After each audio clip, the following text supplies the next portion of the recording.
Halo semuanya, selamat wayah kia ya dimanapun kalian berada. Kembali lagi bersama Mamang dan di video kali ini kita bakal lanjutin manhwa Trans Institute. Kita masuk di part 45. Di awal video ini, ketika mereka mewaspadai kejadian seseorang, kakek Minjul kembali dengan melemparkan seorang perempuan yang mana ternyata adalah Lee Ha-yeon. Kita mundur ke beberapa saat sebelumnya, di mana dari sudut pandang Lee Ha-yeon, ia tengah kebetulan berjalan-jalan dan berhenti di dekat Akademi Dream. Lalu, karena merasakan energi yang kuat, ia pun memutuskan untuk mengintip. Dan pada saat itulah kakek Minjul datang menangkapnya. Kini, meskipun Kim Jun sempat terkejut karena kakek Minjul menangkap Ha-yeon, ia berpura-pura tidak mengenalinya. Ketika Darkseid bertanya padanya, apa Kim Jun mengenalinya? Bahkan Kim Jun mengatakan, jika Darkseid bisa langsung mengusirnya. Kemudian, tanpa memedulikan Ha-yeon yang tengah terdiam bengong di sana, Darkseid memastikan apakah Kim Jun akan melakukannya atau tidak. Kim Jun pun mengiyakannya, yang membuat Darkseid mengatakan, jadi setelah ujian Pro Hunter. Namun, sebelum Darkseid menyelesaikan kalimatnya, Kim Jun langsung menyalahnya. Anda akan memberikan uangnya kan? Mendengar pertanyaannya, Darkseid yang mengira jika Kim Jun sudah melupakannya bertanya, berapa banyak yang kau inginkan? Kim Jun pun tersenyum mengatakan, jika seperti ini, maka harganya akan lebih tinggi. Melihat sikapnya yang seperti itu, Darkseid yang tak punya pilihan lain pun menawarinya. Bagaimana dengan 10 miliar won saja? Mendengar nominal yang lumayan tinggi, Kim Jun pun langsung menyepakatinya. Di mana ia mengambil kedua manuskripnya sembari mengatakan, baiklah, kita sepakat dengan 10 miliar won. Tapi tentu saja, 3 miliar won untuk tunjangan murid Anda belum tentu berhasil kan? Jadi totalnya 13 miliar, oke? Darkseid pun menghela napasnya membalas. Entah mengapa, aku merasa kepercayaan dirimu itu sungguh tidak tahu malu. Dengar, aku akan bertanya sekali lagi. Daripada uang, aku tidak ingin teknik rahasiaku. Jika kau ingin, aku bisa mengajarimu langsung. Tentu saja, tanpa ragu, Kim Jun langsung menolaknya. Yang membuat kakek Minjul langsung mengejek Darkseid. Kau sungguh mengecewakan. Sampai-sampai dia hanya minta uang. Mendengar ejekannya, Darkseid yang merasa kesal pun bertanya, apa kau pikir kau berbeda, ha? Tentu saja, kakek Minjul yang juga mengalami hal yang sama sontak mengeluarkan fighting spiritnya. Hingga Kim Jun kembali dibuat kerepotan dengan tingkah mereka berdua. Saat Kim Jun melerai mereka, Ha-yeon yang tak bisa kemana-mana hanya bisa mendengarkan percakapan mereka, yang buatnya semakin kebingungan. Ada apa ini? Apa Kim Jun sungguh memeras uang Darkseid? Kok bisa? Apa ini mungkin? Ditambah lagi, Kim Jun menolak tawaran Darkseid untuk menjadi muridnya. Semua hal itu berujung pada satu pertanyaan di benak Ha-yeon. Siapa sebenarnya yang sedang ia lawan? Saat kemudian, Darkseid pun pergi dari sana sembari mengatakan, ia akan menemui Kim Jun setelah ujian Pro Hunter dan jangan lupa memberikan manuskripnya pada Minyo. Dengan ramahnya, Kim Jun membalas, tentu saja pelangganku tercinta, jangan lupa untuk melakukan pembayarannya ya. Melihat sikap mereka berdua yang sedekat itu, kakek Minjul yang penasaran pun bertanya pada Kim Jun, apa hubungannya dengan Darkseid? Kim Jun pun menjelaskan, itu bukanlah benar-benar sebuah hubungan, tapi bisa dibilang itu mirip dengan seperti hubungan bisnis atau kerjasama saja. Mendengar perkataannya, kakak Minjul pun terdiam dan hanya menatapnya. Hingga Kim Jun pun berbalik pada Ha-yeon bertanya, jadi, apa alasanmu kemari? Apa kau menguntitku? Aku sudah bilang padamu untuk tidak membunuhiku kan? Seketika itu juga, Ha-yeon yang ketakutan langsung menyangkalnya. Namun karena begitu gugup, Ha-yeon tak bisa mengatakan alasannya dengan jelas. Hingga Kim Jun menekankan, bicara yang jelas. Jika kau tidak bicara jujur, aku tidak tahu apa yang dilakukan oleh Sword Zain. Sword Zain tidak senang melihatmu di sini loh. Mendengar hal itu, Ha-yeon yang merasa Kim Jun lebih menakutkan daripada The Sword Zain sama sekali tak bisa mengatakan apapun. Hingga Kim Jun merasa kesal menunggu dan langsung mendekat ke arahnya mengatakan, sepertinya kau belum bisa berpikir jernih ya. Melihat Kim Jun yang mendekat ke arahnya, Ha-yeon yang semakin terpojok pun akhirnya mengatakan jika ia juga ingin mendaftar di Akademi Dream. Tentu saja perkataannya tak masuk akal bagi Kim Jun yang langsung disanggahnya. Kenapa kau ingin mendaftar di akademinya? Tidak banyak waktu yang tersisa sampai ujian Pro Hunter. Jadi, apa alasanmu sebenarnya? Apa mungkin kau mata-mata Akademi Hunter Mills? Seketika itu juga, kakek muncul menatapnya dengan tajam, yang membuat Hayon berteriak minta tolong dalam hatinya. Meski begitu, Hayon masih berusaha untuk menyangkalnya dan meyakinkan Kim Jun jika ia sungguh hanya ingin mendaftar di akademinya saja. Kim Jun yang masih mencurigainya pun terdiam. Namun, melihat kakek muncul yang melangkah pergi, ia pun langsung bertanya padanya. "Oh, Anda mau pergi kemana?" Kakek muncul pun menghentikan langkahnya dan balik bertanya, "Apa ada alasan bagiku di sini?" Mendengar perkataannya, Kim Jun yang merasa ada benarnya pun membalas, Iya tidak ada sih. Tapi, apa yang harus aku lakukan padanya?"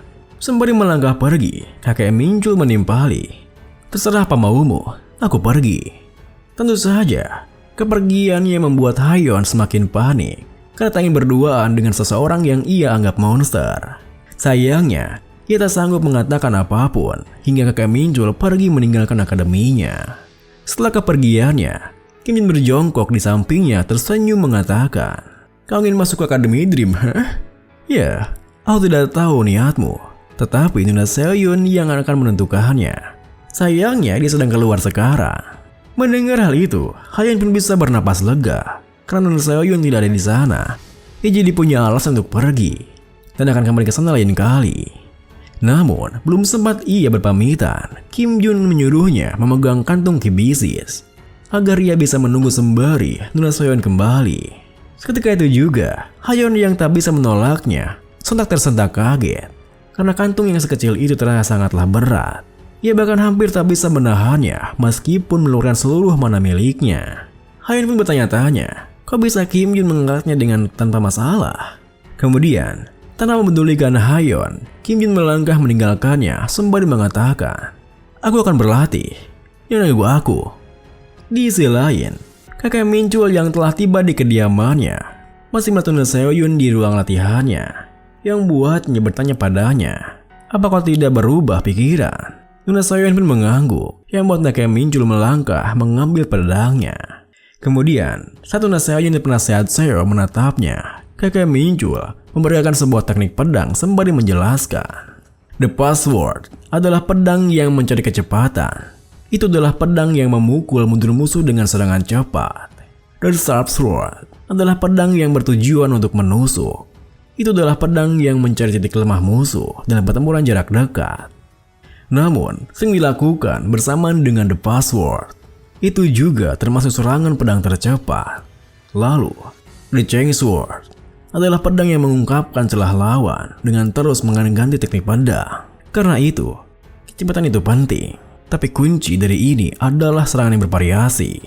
Itu adalah pedang yang memberikan serangan fatal pada lawan dan serangan yang tiba-tiba. Lalu, The Dull Sword adalah pedang yang lambat. Bukan berarti kau tidak bisa menggunakannya.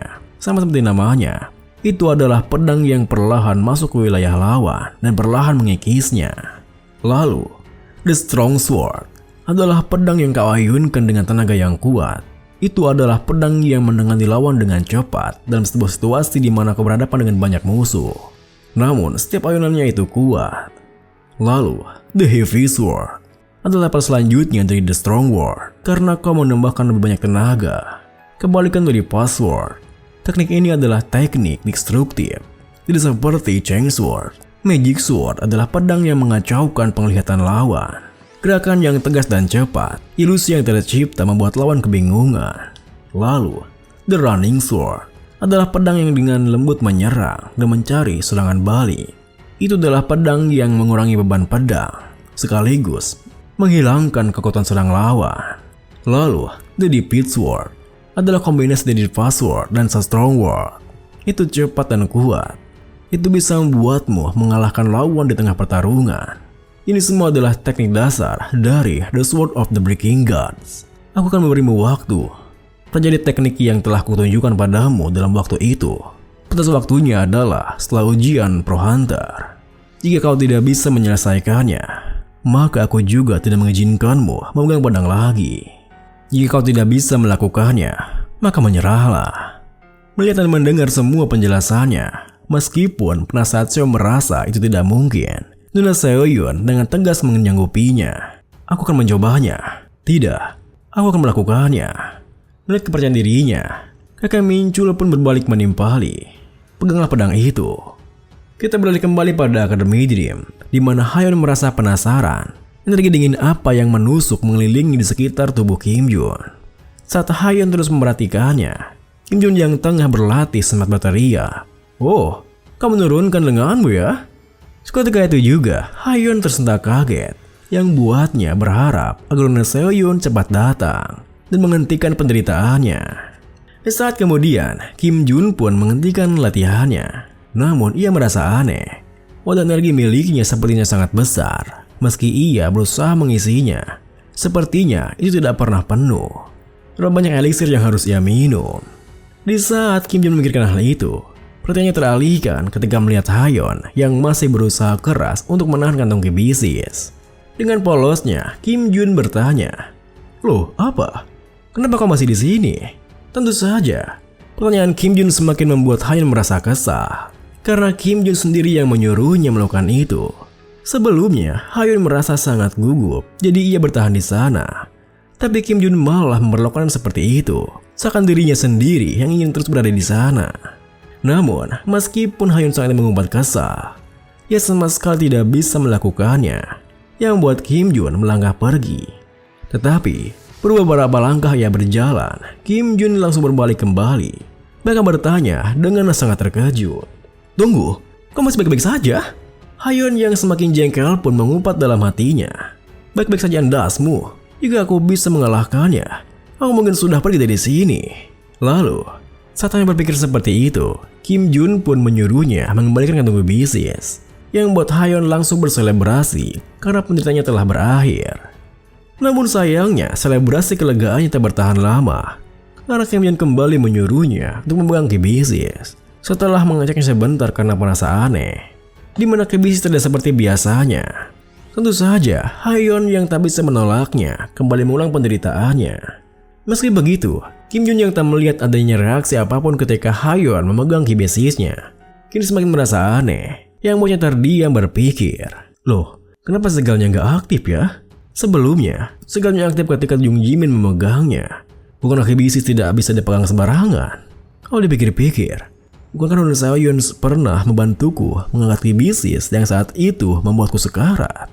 Hal itu juga terjadi setelah aku kehilangan seteran di dungeon. Setelah menggunakan God Strength melawan Jayantri, aku tak bisa mengemil senjataku sendiri, tetapi Paman Manchul dan Magic Sign yang melakukannya. Mungkinkah segelnya aktif pada saat seseorang mencoba mencuri atau menggunakan itemku? Dengan pikiran seperti itu, Kim Jun yang penasaran pun menyuruh Hayeon untuk meletakkan sebuah batu pada kantung kibisisnya. Hayeon yang pasrah pun langsung menurutinya. Namun di saat ia meletakkan batunya, tiba-tiba saja tubuhnya tersengat aliran listrik yang begitu besar dari segel kibisis. Melihat hal itu, Kim Jun dengan santainya bergumam, "Oh, ini bekerja." Bersamaan dengan itu, Minhyul dan Suyeon datang menyapanya. Mendengar sapaan mereka, Kim Jun berbalik bertanya, "Oh, kalian berdua datang kembali bersama kah?" Suyeon pun menyangkalnya jika mereka bertemu di depan akademinya. Namun ia merasa aneh, kenapa Hayeon ada di sana yang tak terlungkup dengan gosong di lantai. Kim Jun pun beralasan, itu karena Hayeon mengatakan ingin bergabung dengan akademi mereka. Tentu saja, Minhyul langsung terkejut mendengarnya. "Apa? Kapten, apakah kau menerimanya?" "Beneran?" Kim Jun mengatakan, "Kenapa kau bilang seperti itu? Kau harus bertanya pada Nona Seohyun untuk itu." "Woi, bangunlah. Jangan sok dramatis begitu dan coba pegang lagi." Hayeon pun mau tak mau menurutinya, di mana ia harus kembali menahan kibisis. Bersamaan dengan Kim Jun yang menyerahkan manuskripnya pada Minhyul. "Ah, benar, Minhyul. Mastermu menitipkan ini padaku. Dia juga berpesan agar kau berhenti membiarkan orang lain mengajarmu." Minhyul pun dengan senang hati menerimanya dan langsung berterima kasih padanya. Saat mereka bertiga tengah berbincang-bincang, Hayeon yang hanya bisa melihatnya langsung menguatkan hatinya untuk bisa menahannya. Karena awalnya, ia mengikuti Kim Jun untuk mengetahui bagaimana caranya bisa sekuat itu. Dan kini, ia mendapatkan kesempatan emas untuk bisa melihat bagaimana mereka berlatih. Yang buatnya harus memanfaatkan kesempatan emas itu dengan baik. Video ini pun diakhiri dengan, di saat tekad Hayeon begitu membara karena bisa melihat latihan mereka bertiga, ia mendengar sesuatu yang langsung memadamkan tekadnya, di mana Suyeon mengatakan, "Oh iya Kim Jun, jika kamu melompati gedung, bisakah kamu melakukannya di malam hari? Kita mendapat komplain loh